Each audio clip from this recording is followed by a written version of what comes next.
Hello friends, welcome back to my channel ensure GK और GK GS practice set 1। यानी कि ये 1 मैंने इसलिए यहाँ पर लिखा है। जो अब तक हम क्लासेस कर रहे थे वो टॉपिक वाइज कर रहे थे, है ना। टॉपिक वाइज हमने क्लासेस की थी। लेकिन अभी जो आज की क्लास है हमारी वो है हमारी संपूर्ण पाठ्यक्रम पर आधारित, यानी कि अलग अलग जो क्वेश्चन बार बार पूछे जाते हैं उनको मैं यहाँ पर लेकर के आई हूँ। तो चलते हैं, हमें अपनी क्लास शुरू करते हैं। चार मीनार कहाँ पर स्थित है? पहला हमारा क्वेश्चन है, चार मीनार कहाँ पर स्थित है। अगर आपको क्लास थोड़ी सी भी अच्छी लगती है तो प्लीज़ लाइक ज़रूर कर दिया करो। और भाई, इतना कहने पर भी आप एक सब्सक्राइब नहीं कर सकते, ये बहुत गलत बात है। केवल अपने फ़ायदे के बारे में मत सोचा करो, सबका फ़ायदा किया करो साथ में, है ना। भगवान फिर अपना फ़ायदा खुद करता है। तो यहाँ पर हमारा पहला क्वेश्चन है, चार मीनार कहाँ पर स्थित है? हैदराबाद, अहमदनगर, अहमदाबाद या फिर सीकरी। तो यहाँ पर हमारा राइट आंसर क्या हो जाएगा? हैदराबाद के अंदर है, ठीक है। हैदराबाद के अंदर स्थित है, ये आप ध्यान रखना। चार मीनार कहाँ पर स्थित है? तो ये हैदराबाद में है। आगे चलते हैं। प्रसिद्ध ऐतिहासिक स्थल हम्पी, हम्पी किस जिले में स्थित है? प्रसिद्ध ऐतिहासिक स्थल है हम्पी। हम्पी का नाम आपने जरूर सुना होगा, है ना। अगर सुना है तो बताइए ये किस जिले में पड़ती है? बीजापुर, बेल्लारी, गुलबर्गा या फिर रायपुर। तो यहाँ पर हमारा करेक्ट आंसर क्या हो जाएगा? बेल्लारी के अंदर है ये, ठीक है। बेल्लारी के अंदर है। और अगर हम बात करें तो ये यहाँ पर जिले दे रखे हैं, वैसे कर्नाटक के अंदर स्थित है हम्पी।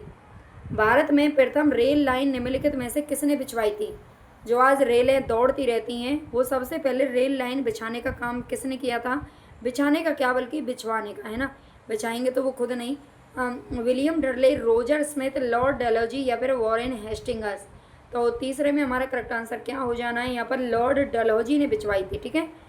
भारत में पहली जो रेल लाइन थी ये कहाँ मतलब किसने बिछवाई थी? तो लॉर्ड डलहौजी ने बिछवाई थी, ये आपको याद रखना है।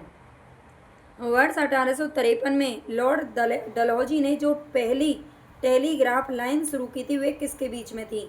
पहली जो टेलीग्राफ लाइन इन्होंने शुरू की थी 1853 में, डलहौजी थे।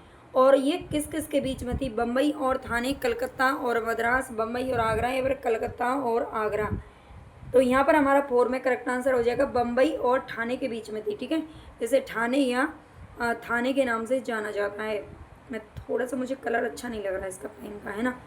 बम्बई और थाने के बीच में ये चलाई गई थी, ध्यान रखना। आगे चलते हैं। भारत में सबसे पहला सूती वस्त्र मिल किस शहर में स्थापित किया गया था? भारत में सबसे पहला सूती वस्त्र मिल किस शहर में स्थापित किया गया था? सूती वस्त्र मिल, ठीक है, ये बताना है। सूती वस्त्र मिल सूरत, बम्बई, अहमदाबाद या फिर कोयम्बटूर। तो यहाँ पर हमारा 5 में करेक्ट आंसर क्या हो जाएगा? बी हो जाएगा, ये बम्बई के अंदर स्थापित किया गया था, ठीक है। 5 में हमारा बी बिल्कुल राइट होगा, इसमें आपको कंफ्यूज नहीं होना है ना। बी इसमें सही हो जाएगा, बम्बई के अंदर स्थित ये स्थापित किया गया था।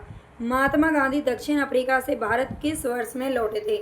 आप जानते होंगे महात्मा गांधी दक्षिण अफ्रीका से लौटे थे, और ये वर्ष उनके काफ़ी मतलब जाना जाता है, और ये पूछा भी जाता है क्वेश्चन, है ना। ये क्वेश्चन पूछा जाता है, हम कब कहाँ से लौट रहे हैं हमारा कोई नहीं पूछेगा, है ना। लेकिन देखो, नेता अभिनेता महापुरुषों का तो पूछते ही हैं। दक्षिण अफ्रीका से ये भारत किस वर्ष में लौट करके आए थे? 1915, 17, 16 या फिर 18। तो 6 में हमारा करेक्ट आंसर हो जाएगा, 1915 में ही वापस आए थे, ये ध्यान रखना है, दक्षिण अफ्रीका से। गांधी जी की मृत्यु पर किसने कहा था कि हमारे जीवन से प्रकाश चला गया? जब गांधी जी की मृत्यु हुई थी तब ये शब्द किसके थे कि हमारे जीवन से प्रकाश चला गया? तो 7 में हमारा करेक्ट आंसर भी क्या होगा? Lord Mountbatten, Rajendra Prasad, S Radhakrishnan या फिर जवाहरलाल नेहरू। तो बिल्कुल ये जवाहरलाल नेहरू ने ये शब्द कहे थे, ठीक है। जवाहरलाल नेहरू ने शब्द कहे थे, हमारे जीवन से प्रकाश चला गया, ये ध्यान रखना। और जो लॉर्ड माउंटबेटन का नाम आपको दिख रहा है, ये हमारे मतलब भारत के अंतिम वायसराय थे, है ना। अंतिम वायसराय गवर्नर जनरल थे, है ना, ये ध्यान रखना। अंतिम थे ये, इसके बाद कोई नहीं आया फिर। आगे, इंकलाब का नारा किसने दिया था? इंकलाब का नारा देने वाले कौन है? सुभाष चंद्र बोस, चंद्रशेखर आज़ाद, भगत सिंह या फिर मोहम्मद इकबाल।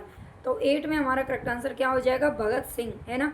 इंकलाब का नारा किसने दिया था? तो भगत सिंह ने दिया होगा। अगर आपने एक पिक्चर देखी है कभी, एक शहीद नाम से एक पिक्चर है ना, और उसमें आपको वैसे भी याद आ जाएगा कि भगत सिंह ने ये नारा दिया था, है ना, इंकलाब जिंदाबाद। कवि इकबाल जिन्होंने सारे जहाँ से अच्छा लिखा भारत के किस स्थान से संबंधित है? कबीर इकबाल हैं जिन्होंने सारे जहाँ से अच्छा लिखा था, ठीक है, ये गीत इन्होंने लिखा था, देशभक्ति गीत है। तो ये भारत के किस स्थान से संबंधित है? दिल्ली, उत्तर प्रदेश, पंजाब या फिर कश्मीर? तो 9 में हमारा करेक्ट आंसर क्या हो जाएगा? पंजाब से संबंधित है ये, ठीक है, ये पंजाब से संबंधित हैं जो कवि इकबाल हैं जिन्होंने गीत लिखा है। मुस्लिम लीग की स्थापना किस वर्ष हुई थी? 1906, 5, 1917 या फिर 1920? तो यहाँ पर हमारा करेक्ट आंसर हो जाएगा 1906 में हुई थी मुस्लिम लीग की स्थापना। मुस्लिम लीग की स्थापना का मतलब ये है कि इस समय से जो हिंदुस्तान पाकिस्तान का जो बंटवारे की बात थी वो यहाँ से शुरू हो चुकी थी, है ना। मुस्लिम लीग की स्थापना के बाद में दिन पर दिन जोर पकड़ती गई और लास्ट में जाकर के 1947 में दोनों मतलब हमारे भारत का पार्टीशन करना पड़ा, है ना। आनंद मठ के लेखक कौन है? आनंद मठ के लेखक कौन है? ये भी आपके जीके के क्वेश्चन है, हिंदी साहित्य का तो है बल्कि जीके में भी पूछे जाते हैं। रविन्द्रनाथ टैगोर, बंकिम चंद्र चटर्जी। देखो ये दो तो आपको पता है, ये दो नहीं होने वाले, इन दो में से आपको ऊपर ए और बी में से आपको आंसर निकालना है और कभी कभी में हम इसमें क्या हो जाते हैं, कन्फ्यूज, है ना। तो 11 में हमारा करेक्ट आंसर होगा बंकिम चंद्र चटर्जी, ठीक है। जो आनंद मठ है, आनंद मठ के लेखक कौन है? तो ये बंकिम चंद्र चटर्जी हैं, ये ध्यान रखना। और यहीं से हमारा जो राष्ट्रीय गीत है वो निकलता है। भूदान आंदोलन किसने प्रारंभ किया था? भूदान आंदोलन महात्मा गांधी, जयप्रकाश नारायण, विनोबा भावे, राम मनोहर लोहिया। तो यहाँ पर हमारा राइट आंसर हो जाएगा विनोबा भावे। ये किसने किया था? तो विनोबा भावे ने निकाला था। भूदान आंदोलन की शुरुआत जो की थी वो विनोबा भावे के द्वारा की गई थी। लाइफ डिवाइन पुस्तक के लेखक कौन है? लाइफ डिवाइन महात्मा गांधी, रविन्द्रनाथ टैगोर, राधा कृष्णन या फिर अरविंद घोष? तो 13 में हमारा करेक्ट आंसर हो जाएगा अरविंद घोष। लाइफ डिवाइन जो पुस्तक है उसके लेखक कौन है? तो ये है अरविंद घोष, ध्यान रखना। बंगाल की एशियाटिक सोसाइटी की स्थापना किसने की थी? बंगाल की एशियाटिक सोसाइटी की स्थापना किसने की थी? Warren Hastings, Sir William Jones, James Mackintosh, James Prinsep. तो 14 में हमारा करेक्ट आंसर हो जाएगा सर विलियम जोन्स। इनके द्वारा बंगाल की एशियाटिक सोसाइटी की स्थापना की गई थी। नेक्स्ट हमारा क्वेश्चन, भारत की संविधान सभा किसके अनुसार गठित की गई थी? साइमन आयोग का प्रस्ताव, कैबिनेट मिशन योजना, माउंटबेटन योजना, फिर क्रिप्स प्रस्ताव? भारत की जो संविधान सभा है, संविधान सभा बनी थी तो ये किसके कहने पर कौन सी कमेटी के अनुसार बनी थी, है ना। कौन सी कमेटी है जो बनाई गई थी? 1946 में एक कमेटी बनाई गई थी, ये ध्यान रखना, 1946 में, है ना।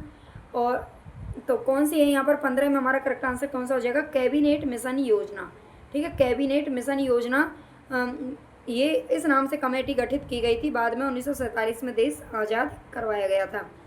प्रथम भारतीय नोबेल पुरस्कार विजेता कौन थे? पहले ऐसे भारतीय जिन्होंने नोबेल पुरस्कार जीता था तो ये कौन है? सीवी रमन, रविन्द्रनाथ टैगोर, एच खुराना या फिर अमर्त्य सेन? तो 16 में हमारा करेक्ट आंसर क्या हो जाएगा? रविन्द्रनाथ टैगोर। पहला जो नोबेल पुरस्कार मिला था वो किसको मिला था? तो रविन्द्रनाथ टैगोर जी को मिला था, ये ध्यान रखना। नेक्स्ट है, हमारा राष्ट्रीय गीत वंदे मातरम कहाँ से संकलित है? हमारा राष्ट्रीय गीत वंदे मातरम कहाँ से लिया गया है? तो ये आनंद मठ से लिया गया है। अभी मैंने आपको बताया था आनंद मठ जो कि बंकिम चंद्र चटर्जी ने लिखा है। ये भी बहुत बार पूछा जाता है कि वंदे मातरम की रचना किसने की है? तो ये बंकिम चंद्र चटर्जी ने की है, ठीक है, जो कि हमारा राष्ट्रीय गीत है। भारत एक है, भारत एक है मतलब क्या है? संघ राज्य है, राज्यों का संघ, प्रांतों का संघ या फिर एक राज्य इकाई। तो यहाँ पर 18 में हमारा करेक्ट आंसर क्या हो जाएगा? सी हो जाएगा। ये क्या है? प्रांतों का संघ कहा गया है संविधान में, ठीक है। भारत क्या है? प्रांतों का संघ है। आंध्र प्रदेश एक भाषाई राज्य के रूप में गठित कब किया गया था? आंध्र प्रदेश एक भाषाई राज्य के रूप में कब गठित किया गया था? तो यहाँ पर हमारा करेक्ट आंसर क्या होगा भाई? और आंध्र प्रदेश भाषाई राज्य के रूप में गठित किया है, यानी कि भाषा के आधार पर पहले जो मांग थी हमारे भारतीयों की अलग अलग राज्यों के बंटवारे को लेकर के, तो वो ये चाहते थे कि जहाँ पर जो भाषा ज़्यादा बोली जाती है उसके हिसाब से राज्यों को डिवाइड किया जाए, है ना। लेकिन आंध्र प्रदेश को बनाया था सबसे पहले, लेकिन बाद में क्या कर दिया गया था? उसको भी निरस्त कर दिया गया था, है ना। तो 1956 हमारा आंसर इसमें सही हो जाएगा। नेक्स्ट हमारा क्वेश्चन, भारतीय संघ में किसी राज्य को सम्मिलित करने का अधिकार किसे है? भारतीय संघ में किसी राज्य को सम्मिलित करने का अधिकार किसे है? राष्ट्रपति, प्रधानमंत्री, संसद या फिर लोकसभा अध्यक्ष? भारतीय संघ में किसी राज्य को शामिल अगर हमें करना है, कोई नया राज्य अगर बना है हमारे देश में आप जानते हैं कई राज्य हैं जो स्वतंत्रता के बाद बहुत सारे राज्य अलग बने हैं, नए बने हैं, एक दूसरे राज्य से अलग होकर के बन जाते हैं, है ना। तो शामिल करने का अधिकार किसे है, तो 20 में हमारा करेक्ट आंसर क्या हो जाएगा, ये हो जाएगा संसद। ठीक है, संसद के पास ये अधिकार है, ये ध्यान रखना। कुनैन, कुनैन किस रोग में उपयोगी है, कुनैन किस रोग में उपयोगी है, कुनैन की एक दवाई आती है, मलेरिया, कैंसर, हैजा या फिर एड्स। तो राइट आंसर हमारे किसमें कौन सा हो जाएगा, ए हो जाएगा, मलेरिया में उपयोगी होती है कुनैन। कुनैन की दवाइयाँ ली जाती हैं मलेरिया में।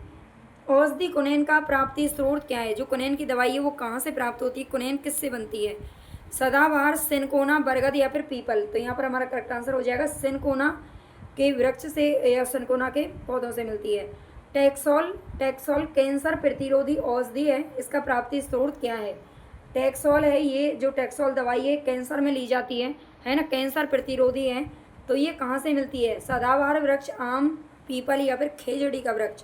तो 23 में हमारा करेक्ट आंसर हो जाएगा सदाबहार का वृक्ष। ठीक है, सदाबहार जो वृक्ष होते हैं वहाँ से टैक्सोल की दवाई मिलती है। भारत का राष्ट्रीय फूल और फल है, भारत का राष्ट्रीय फूल और फल कौन से हैं, फूल, फूल अगर आप कहेंगे तो कमल, और फल कौन सा हो जाएगा, आम। तो यहाँ पर कमल और आम, डी ऑप्शन हमारा सही हो जाएगा। नेक्स्ट हमारा क्वेश्चन, भारत का राष्ट्रीय पक्षी कौन है, तो बहुत ही इजी क्वेश्चन है, राष्ट्रीय पक्षी कौन है, तो ये मोर है। ठीक है, मोर हमारा राष्ट्रीय पक्षी है, ध्यान रखिएगा। भारत का राष्ट्रीय पशु कौन है, तो यहाँ पर हमारा बाघ सही होगा, आपको तेंदुआ नहीं करना, शेर नहीं करना। ठीक है, यहाँ पर हमारा करेक्ट आंसर क्या हो जाएगा, बाघ हो जाएगा, ये ध्यान रखिएगा, बाघ। भारत का राष्ट्रीय जलीय जंतु कौन है, अगर जलीय जीव पूछ लिया जाए तो ये कौन सा हो जाएगा, गंगा डॉल्फिन। ठीक है, गंगा डॉल्फिन हमारा आंसर करेक्ट हो जाएगा। गंगा की जो डॉल्फिन है ये जलीय जंतु के रूप में जानी जाती है। यहाँ पर आज के हमारे जो क्लास है उसमें 27% है, ये हमारा लास्ट का क्वेश्चन था। अगर आपको क्लास पसंद आई है तो प्लीज़ चैनल को लाइक ज़रूर कर देना, मतलब सब्सक्राइब कर लेना। सबसे पहले आपका फर्ज ये बनता है कि आप सब्सक्राइब कर लें जिसको भी देख रहे हैं, और आपको अगर वहाँ से कुछ भी फ़ायदा हो रहा है तो, है ना, चैनल को सब्सक्राइब कर लेना। वीडियो पसंद आए तो लाइक कर देना और शेयर भी कर देना अपने दोस्तों के साथ में, क्योंकि इसी तरह के क्वेश्चन आपको डेली अब मिलते रहेंगे।